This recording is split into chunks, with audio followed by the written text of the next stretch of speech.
My parents have a large family. I'm nearly adult male, the oldest of 10 and soon to be 11. I will be moving out of my parents' house and in with one of my friends in April when I turn 18. Then, sometime in the summer, we'll move in together with another friend. My friend's parents, who agreed to let me move in, are happy for us to stay until we find a place that works for us. I say all this now so you'll get where my head is. Anyway, my parents never should have had so many of us. They struggled when I was younger and there were less of us. But they believe in having a lot of kids, in bigger families being better, and dismiss the idea of needing to be financially capable of having all these kids. This has placed a lot on my shoulders from an early age. When I was younger and we had some contact with extended family, my parents would borrow birthday and Christmas money for the household and never pay it back. They would encourage me to work around the neighborhood to earn extra cash. I did. It always went to them. I was also placed in charge of my siblings at times. My siblings had none of the expectations put on their shoulders. It led to this weird hybrid issue of them being spoiled but also being aware we don't really have enough and expecting me to sacrifice for them, but also saying I'm the better parent of the three, and no, explaining I'm their brother and not their dad hasn't helped at all. They don't want to do a thing for themselves. It's not a great dynamic. Once I was 12, I worked solidly, firstly doing chores around the neighborhood and then babysitting. Then I got an actual official part-time job. All the money I earn goes to the household, and it just about helps, but not really. I've said no sometimes and my parents make a huge fuss. I don't have contact with my extended family anymore, and when I did try to reach out for help last year, I was told nobody wanted to deal with the mess my parents made. When my parents told me baby number 11 was due in a few months, I freaked out. I cannot believe they keep going, and yet I can. But it was then I decided that I needed to just make it through to 18. I do not want to make too much of a fuss because my dad has connections to the local police, and if I left before I turned 18, he would call friends in. But my parents have been talking as if I will stay home for several more years, and they can rely on me working full-time and helping with the kids. So I sat them down and told them they need to figure their crap out because they can't rely on me forever. I told them they were irresponsible and reckless having so many of us. I told them they'd been failing as parents and needed to do better. They were angry at me, but I'm used to that. They're always angry that I use Jamie instead of my legal name, James. Jamie is too gay for them, but I did say more than I intended to, and I wonder if I went overboard. Am I the idiot? Your parents' priorities made me sigh and laugh. Yes, focus on Jamie being too gay while working him like a slave while you pop out more babies. Shaking my head. You are not the idiot, but hear me out. You must change tactics. Your dad's connections put you in danger. Shut up and quietly plan your exit. You're what's called a parentified child. It's not okay how they've treated you. You need to be ready to never speak to them again. As soon as it's safe for you, as in you've made a plan and you've set everything up for yourself in secret, just get the heck out and mean it. You'll never get them to act differently, but you can have a different life. But seriously, shut up about it because, again, do not underestimate the danger you are in. Exactly. Prepare all your documents. Get them to your friend's parents' house. Now. They could use your info to take out loans in your name without you knowing, ruining your life before it's even gotten started. And lock down your credit now. Time for your parents to carry their own self-imposed burdens.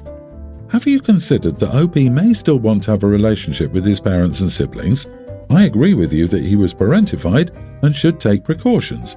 Everything you advised him is okay, but you may be exaggerating a bit on the dangerous aspect of things. OP hasn't talked about violence or neglect. He's spoken of them making some really poor decisions that have made them struggle. OP should protect himself of course, and set boundaries. But still, a relationship with his parents could be beneficial for him and his siblings. I'm fortunate enough to own a house. During the global issue, the company went remote, and I bought a place in a nearby vacation hotspot. Much cheaper than the city, but way more space and amenities. Because of this, I often have people at my place. My girlfriend, Sarah, loves throwing parties and get-togethers. I don't mind, and it's always a good time. Sarah has a best friend, Jane, who is, to put it nicely, the star of her own movie. She is very self-centered, loves making things about herself, and must always be the center of attention. I don't mind, she and Sarah are good friends and seem to get along great. Jane has her 25th birthday coming up. Naturally, she wants to celebrate herself in a grandiose manner. Sarah asked Jane if she could throw a party at my house. I was a little hesitant, but they assured me it would be mostly the same people we always have over. I agreed. Over the weekend, one of the boyfriends of their group sent me her TikTok. It turns out that Jane had over 50 people coming. Our usual get-togethers are 20 people max, and that's with a bunch of my friends and their SOs, who are most likely not invited. I asked Sarah about this, and she said Jane got a little overexcited and had this big blowout planned. After a little back and forth, I told her she couldn't use my house. Sarah tried to push back, mostly out of loyalty to her friend. She didn't really argue. Well, Jane is hysterical about it. The party was supposed to be next Saturday. If she can't find a suitable space in time or budget, she will be embarrassed in front of her friends and followers. I was being unreasonable. She deserved this celebration. She thought I was cool. I was letting down Sarah. What gets me is that she didn't even consider my problem. I agreed to a celebration like usual, with maybe a few more of her friends. She invited 50 people, most of whom I don't know. Sarah has repeatedly asked me to reconsider, but her heart isn't in it. She also understands Jane is being unreasonable, but she said Sarah had already promised this big bash and it would devastate her if she looked like a liar in front of everyone. I haven't budged yet, but I do know what kind of histrionics and drama would unfold if she didn't get to host it. Am I the idiot here? She's going to be 25, not 5. Who in the heck demands that a friend throws them a party and then invites a horde? A user, that's who. Your house, your rules. She lost me when she talked about her followers would be disappointed, as if they were hanging on her every heartbeat. Not the idiot, by the way. OP, Jane took advantage of your offer. Considering what you've told us about Jane, are you really surprised that something like this happened? You keep letting Sarah off the hook. I don't think she's as innocent as you believe. Personally, I think she was rude to ask you to do it in the first place. She knew Jane had a big blowout planned and never said a word to you. It's also a little weird that Sarah loves throwing parties at your house. Don't cave. If Jane's extended friends are anything like her, they'll trash the place while criticizing it for not being worthy of their high standards. Let her find another place. My wife, 28, and I, 30 male, are expecting a baby girl next month. We've not yet decided on a name, and it's becoming worrying that we might not reach an agreement on what to call our daughter. We have very different ideas about what the name should be. My wife likes nothing too classic and ordinary like the names I've suggested. Elizabeth, Emily, Natasha, Hannah, Catherine, Francesca, Matilda, Annabelle, Isabel, Vivienne, Sadie, and many others. My wife has suggested some names I would consider far more modern, and she likes unique and/or names I find very hippie. Sky, Indy, River, Ocean, Seraphina, Atlas, Clove, Dove, Asteria, Lennox, Ember, Winter, with a Y. We have thrown out hundreds if not thousands of names, and any time I ask her why she dislikes any of the more known or common classic names, she says she likes none of them. She either finds them boring or learning and she doesn't like that. I told her it would be better for our child to grow up with a normal name than one made up to be unique. She told me she would never agree to a name like Elizabeth or Amelia, another name I suggested.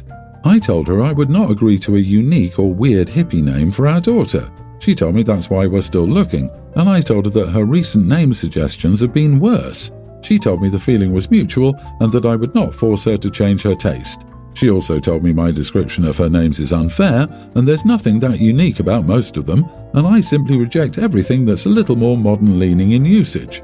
We took some time after that and haven't returned to names in about 4 days. I can see she's bothered by my choice of words, but she's also frustrated and feels our daughter's due date looming over us. Am I the idiot?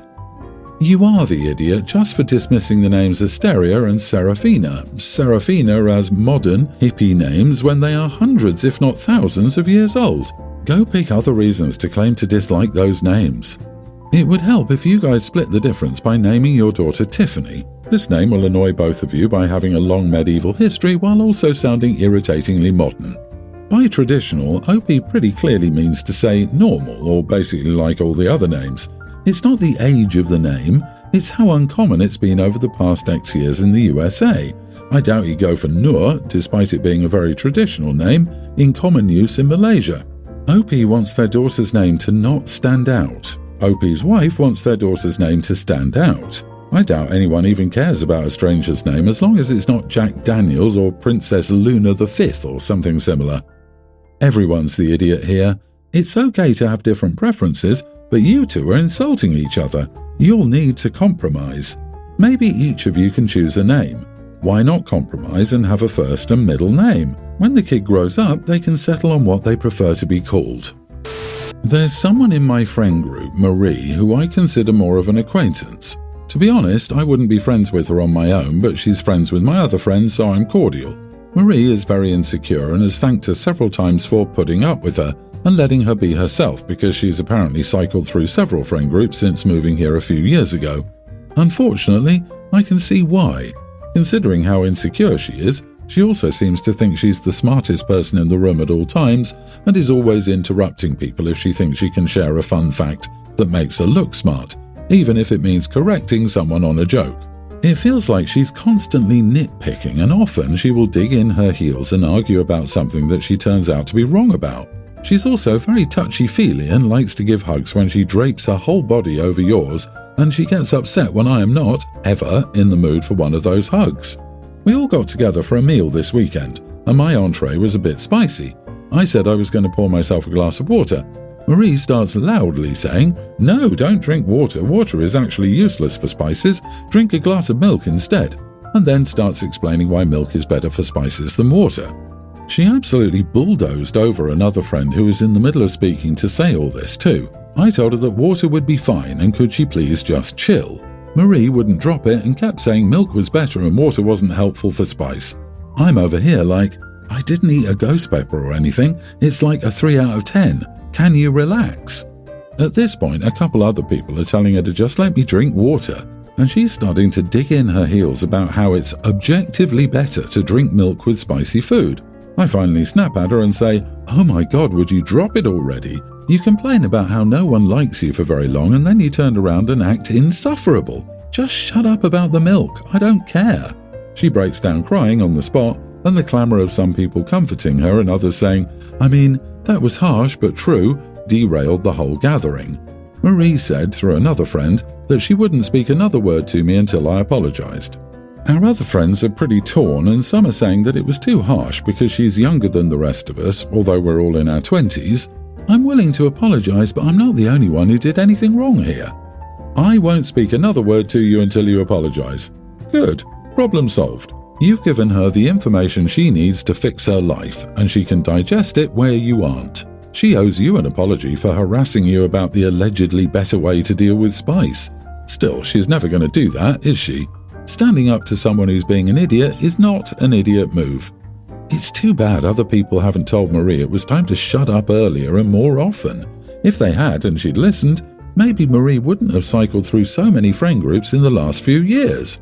Crying and playing victim to get sympathy because the bad man was mean to her is a limited strategy. Hopefully your friend group will get sick of her soon too. I'm just logical, and it's objectively better people are the worst. If you want to be the bigger person, you can always try to explain this to her when it's a less heated period. There's a reasonable possibility that this person is on the spectrum, and it's really up to you on how sensitive you'd like to be on that by having an, "I'm sorry that I spoke to you like that.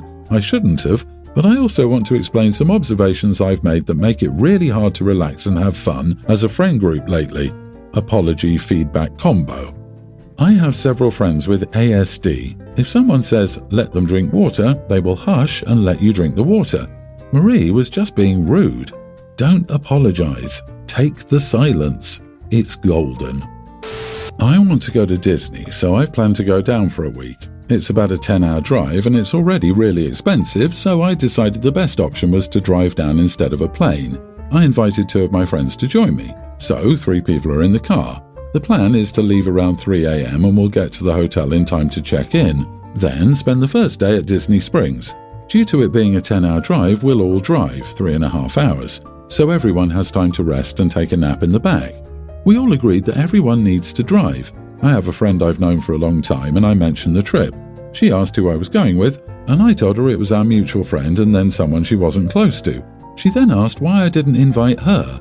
I politely answered that this was just planned so we could get closer. She kept pushing and seriously asked why she wasn't invited. I told her since she couldn't drive, we were driving down and we all agreed having someone not driving wouldn't work. The road trip needs people to pull their weight and not just sit in the car. She got offended and I asked what did she expect. I told her why she wasn't invited. This resulted in an argument and she called me a jerk. The reason why she doesn't drive is because she's afraid of it. She hasn't renewed her license since she got it years ago. Edit, I've not been invited to stuff she does with people I know either. Last fall she went on a trip with 2 people I knew and I wasn't invited. That's fine, I don't need to be invited to everything. Seriously, I don't have to invite everyone to everything. None of my other friends asked why they weren't invited. They told me to have fun. If you don't want her there, fine, but the driving reason is idiotic, honestly. Why is it so important to you all that everyone pull their weight and not just sit in the car? Couldn't she chip in some other way to even things out? She could have chipped in with gas money, food, drinks, etc. You are the idiot. The driving reason is pathetic. Friendships aren't always about being transactional. I disagree, OP's not the idiot. You gave a polite answer first, but she pushed. Driving trips are difficult unless you specifically have friends who love to drive long distances, and having someone who can only contribute via money, for gas, food, etc. is tough. Driving is mentally exhausting, especially in preparation for a theme park trip. Standing in lines and managing crowds are also exhausting. The money the non-driver provides doesn't seem equal to that in my opinion. Have fun and enjoy your vacay.